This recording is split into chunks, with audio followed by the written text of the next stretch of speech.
Checking out this hard case for my Starlink mini antenna. This is from NexeView, and this is a nice strong case. There's places on it for a strap. You've got a handle that kind of folds down. You've got a pressure release there.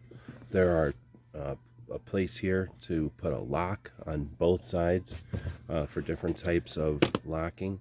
Then it has these clips that require no extra dexterity. You just push or pull, and that's it.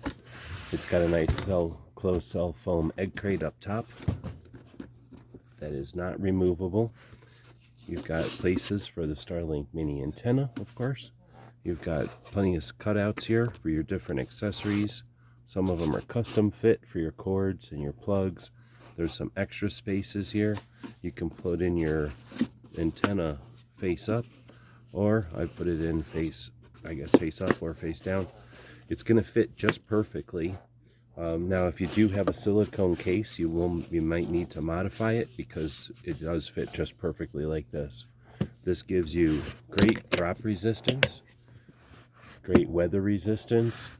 It's a little bit larger and heavier than some of the soft cases, but it gives you a lot more protection with a rigid case.